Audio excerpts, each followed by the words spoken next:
اللہ تبارک و تعالیٰ نے سورہ عصر میں ارشاد فرمایا کہ والعصر ان الانسان لفی خسر، کہ زمانے کی قسم تمام انسان خسارے میں ہے۔ یعنی ہر انسان کے بارے میں اللہ تبارک و تعالیٰ نے اولاً یہ بیان فرمایا کہ جتنے بھی انسان اس دنیا میں موجود ہیں یہ خسارے میں ہیں۔ یہ خسارے سے باہر کس طریقے سے نکلیں گے؟ تو فرمایا کہ الا الذین آمنوا وعملوا الصالحات وتواصوا بالحق وتواصوا بالصبر، اس خسارے سے باہر وہ لوگ نکلیں گے کہ جن کی پہلی صفت یہ ہو کہ وہ صاحب ایمان ہوں، دائرہ اسلام میں داخل ہونے والے ہوں، پھر نیک اعمال بجا لانے والے ہوں، حق کی وصیت ایک دوسرے کو کرتے ہوں اور صبر کی وصیت ایک دوسرے کو کرتے ہوں۔ تو اس آیت مقدسہ میں اللہ تبارک و تعالیٰ نے سورہ مبارکہ میں انتہائی نفاست کے ساتھ، انتہائی نفیس انداز میں اللہ تبارک و تعالیٰ نے اس بات کو واضح فرما دیا کہ اگر کسی کے ایمان میں کوئی مسئلہ ہوگا، اگر کسی کا ایمان ختم ہو جائے، کسی کے پاس دولت ایمان نہ ہو، تو وہ خسارے میں ہے۔ اور اس کا خسارہ دنیا کے اندر بھی یہ ہمیں نظر آتا ہے کہ وہ غفلت کی زندگی گزارتا ہے، بے مقصد زندگی گزارتا ہے، ایسی چیزوں کے پیچھے اپنی زندگی گزارتا ہے کہ جو چیزیں اس کے پاس ہمیشہ رہنے والی نہیں ہیں، بلکہ جیسے ہی وہ فوت ہوگا، جیسے ہی وہ اس دنیا سے جائے گا تو وہ چیزیں پیچھے رہ جائیں گی، کیونکہ اس کا آخرت پر تو ایمان نہیں تھا۔ اور پھر آخرت میں جب جائے گا تو جو دنیا کی چیزیں تھیں وہ تو اس کے ساتھ جا نہیں رہی، اور آخرت پر اس کا ایمان ہی نہیں تھا۔ تو لہٰذا جب مرنے کے بعد وہ دیکھے گا اس کی برزخ کی زندگی شروع ہوگی، تو پھر وہاں پر وہ خسارہ محسوس کرے گا کہ اس کے بالکل ہاتھ خالی ہوں گے، اس کے پاس ایمان کی دولت بھی نہیں، عمل کی دولت بھی نہیں۔ تو درست عقیدہ انسان کو وہ مقام دلاتا ہے کہ جس مقام کی وجہ سے انسان آخرت کے اندر اپنے آپ کو خسارے سے بچا سکتا ہے۔ یہاں پر اللہ تبارک و تعالیٰ نے پہلے یہ ارشاد فرمایا کہ ایمان لے کر آئے، پھر اعمال صالحہ کرے۔ اسی طریقے سے دوسری آیت مقدسہ میں اللہ تعالیٰ نے ارشاد فرمایا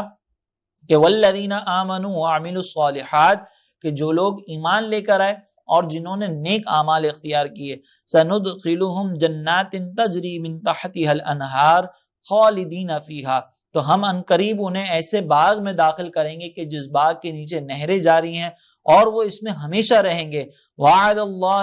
اللہ حقا، یہ اللہ تبارک و تعالیٰ کا سچا وعدہ ہے۔ ومن اصدق من اللہ قیلا، اور اللہ تبارک و تعالیٰ سے اپنے قول کے اعتبار سے کون بڑھ کر سچا ہوگا؟ کون ہے جو اللہ تعالیٰ سے قول کے اعتبار سے سچا ہو؟ تو یہاں پر بھی اللہ تبارک و تعالیٰ نے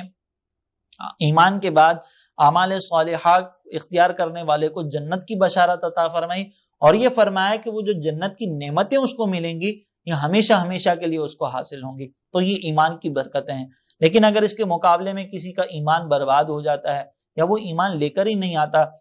تو اس کے مقابلے میں اللہ تبارک و تعالیٰ نے ارشاد فرمایا کہ ان الذین کفروا وماتوا وهم کفار، وہ لوگ جنہوں نے کفر کیا اور اسی حالت میں مر گئے، اسی کفر کی حالت میں مر گئے، اولئک علیہم لعنت اللہ والملائکۃ والناس اجمعین، تو یہ وہ لوگ ہیں کہ جن پر اللہ تبارک و تعالی فرشتوں اور تمام لوگوں کی لعنت ہے، خالدین فیہا، یہ ہمیشہ ہمیشہ اس لعنت میں مبتلا رہیں گے، لا یخفف عنہم العذاب ولا هم ینظرون، اور نہ ان پر عذاب میں کوئی تخفیف کی جائے گی اور نہ ہی اللہ تبارک و تعالیٰ ان پر نظر رحمت فرمائے گا۔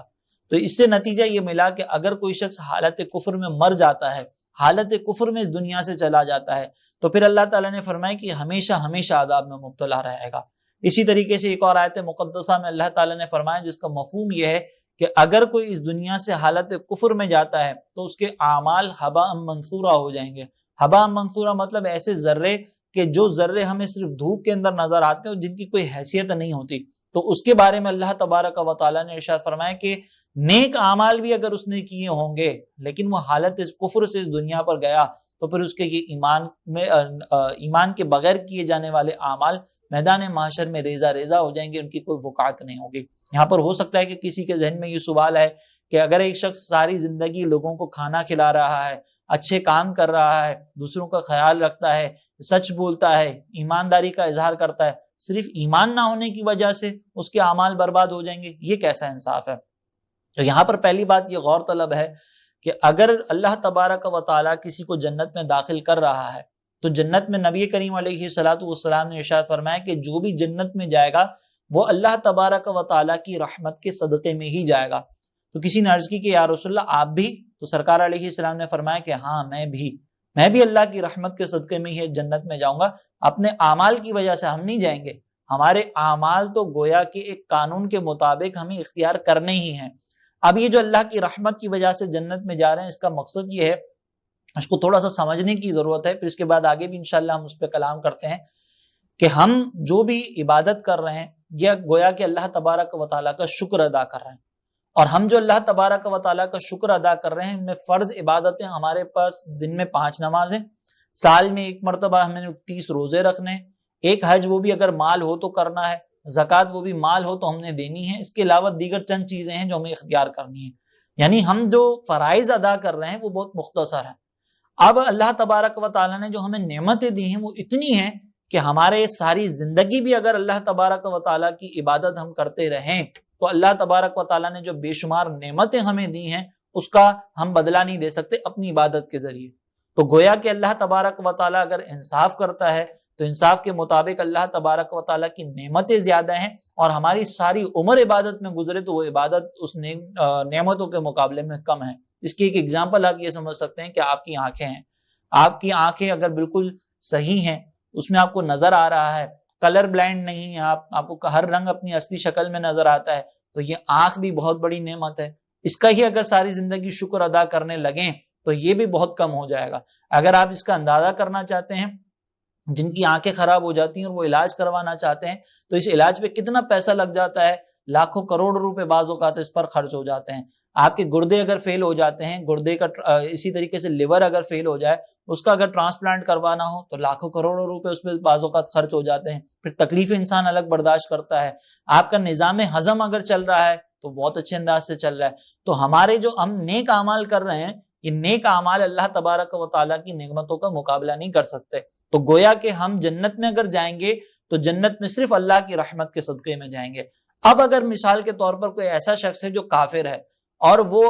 نیک اعمال بھی اختیار کر رہا ہے، اچھے کام بھی اختیار کر رہا ہے، تو ہو سکتا ہے کسی کے ذہن میں یہ سوال پیدا ہو کہ وہ اچھے کام کرنے کے باوجود جہنم میں چلا جائے گا، یہ کیسی بات ہے؟ تو وہ جو اچھے کام کر رہا ہے، اللہ تبارک و تعالیٰ اپنے عدل سے اس کو اس دنیا میں ہی ان اچھے کاموں کا عوض عطا کر رہا ہے۔ آپ دیکھیں کفار کے پاس بعض اوقات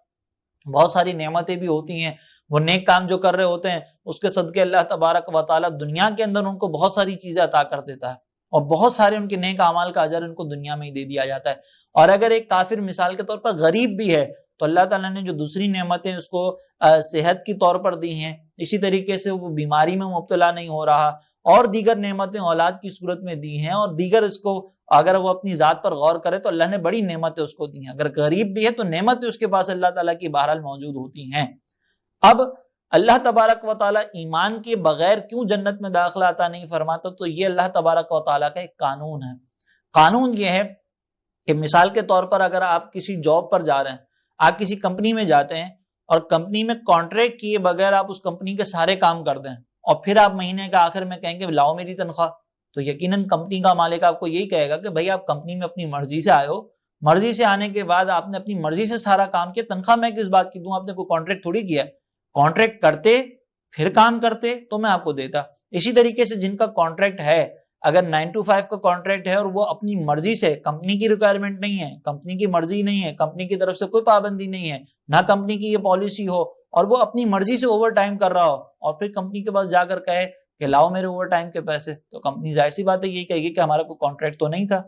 کانٹریکٹ ہوگا تو کمپنی آپ کے کام کا بدلہ آپ کو دے گی، کانٹریکٹ نہیں ہوگا تو کمپنی آپ کے کام کا بدلہ آپ کو نہیں دے گی، کیونکہ آپ اپنی مرضی سے کر رہے ہیں۔ اسی طریقے سے اللہ تبارک و تعالیٰ نے جنت اس کو عطا کرنے کا وعدہ کیا ہے کہ جو اللہ تبارک و تعالیٰ سے ایمان کی صورت میں کانٹریکٹ کرے گا۔ جب ایمان لے کر آ گئے، اب ایمان لانے کے بعد آپ نیک کام کر رہے ہیں تو اللہ تعالیٰ نے فرمایا کہ تمہارے لیے جنت ہے۔ لیکن اگر آپ نے کانٹریکٹ ہی نہیں کیا، اب آپ نیک کام کر رہے ہیں، تو یہ ایسے ہی ہے کہ جیسے کسی کمپنی کے اندر آپ بغیر کانٹریکٹ کے گھس جائیں اور وہاں پہ اس کمپنی کا کام کرتے ہیں، اور پھر جب وہ مہینہ گزر جائے تو آپ کمپنی سے کہہ کہ لاؤ میرے پیسے، تو یقینی سی بات ہے کہ جس طریقے سے کمپنی وہاں پر حق بجانب ہے کہ وہ آپ کو یہ کہے کہ ہم آپ کو آپ کے پیسے نہیں دے سکتے کیونکہ آپ نے تو بغیر کانٹریکٹ کے کام کیا ہے، وہاں پہ کمپنی کو کوئی ظالم نہیں کہے گا۔ اسی طریقے سے اللہ تبارک و تعالیٰ نے فرمایا کہ جنت کی نعمتیں چاہیے تو پہلے ایمان لانا ہوگا، ایمان لے کر آ جاؤ۔ اعمال صالحہ کے اندر اگر کمی ہوگی تو ہو سکتا ہے دوزخ سے ہو کر جنت میں جاؤ، یا میری اگر میری رحمت جوش میں آئی تو بلا حساب و کتاب تمہارے گناہ معاف کر کے تمہیں جنت میں ڈال دیا جائے گا، لیکن ایمان شرط ہے۔ تو بہرحال اس میں ہمیں سمجھنا ہوگا کہ اگر کوئی صاحب ایمان بھی نیک کام کر رہا ہے یا کافر بھی نیک کام کر رہا ہے تو اللہ تعالیٰ نے جو نعمتیں ہمیں دی ہیں وہ نعمتیں ہمارے نیک کاموں کا مقابلے نیک کام جو ہے وہ اس نعمتوں کا بھی شکر ادا نہیں کر سکتے. اور اگر بالفرض پھر بھی یہ کوئی کہتا ہے کہ میں نے جب نیک کام کیا ہے تو مجھے بدلہ ملنا چاہیے، تو پھر وہ نیک کام کے اگینسٹ بدلہ اس وقت ملے گا جب ہم کانٹریکٹ کریں گے ایمان کی صورت میں. جب کانٹریکٹ نہیں ہوگا تو پھر آخرت میں اس کا اجر بھی نہیں ملے گا.